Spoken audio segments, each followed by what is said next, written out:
नमस्कार दोस्तों। आज मैं भगवान श्री कृष्ण के एक नई लीला का वर्णन लेकर आई हूँ, जिसमें उन्होंने रानी सत्यभामा का और सुदर्शन चक्र का और गरुड़ जी का गर्व नष्ट किया था। तो सुनिएगा। एक बार भगवान श्री कृष्ण द्वारका में रानी सत्यभामा के साथ सिंहासन पर विराजमान थे। श्री गरुड़ जी और सुदर्शन चक्र भी साथ ही में बैठे हुए थे।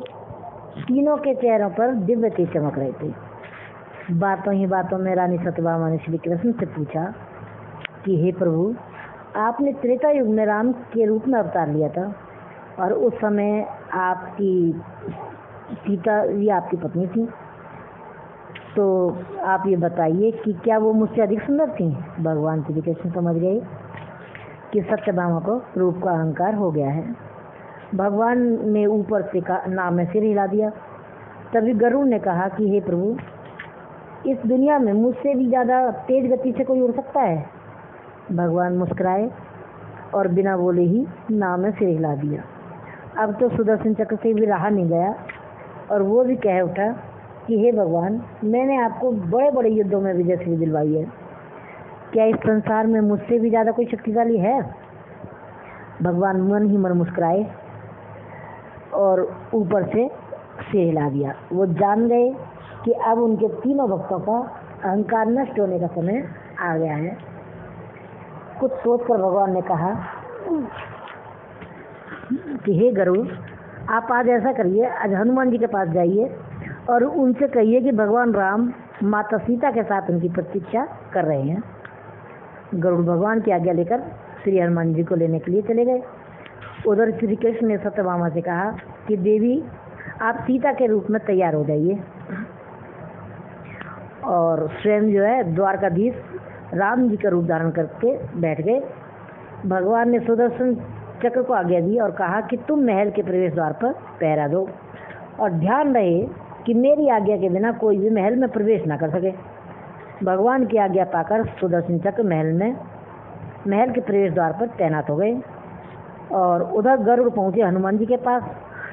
वहाँ पहुँचकर उन्होंने हनुमान जी से बोले कि हे वानर श्रेष्ठ, भगवान राम द्वारका में माता सीता के साथ आपसे मिलने की प्रतीक्षा कर रहे हैं। आप मेरे साथ चलिए, मैं अपनी पीठ पर आपको बिठाकर शीघ्र ही वहाँ ले चलूँगा। हनुमान जी ने विनय पूर्वक गरुड़ से कहा कि आप चलिए, मैं आता हूँ। गरुड़ ने सोचा कि पता नहीं ये बूढ़ा वानर कब पहुँचेगा वहाँ। खैर, मैं भगवान के पास चलता हूँ।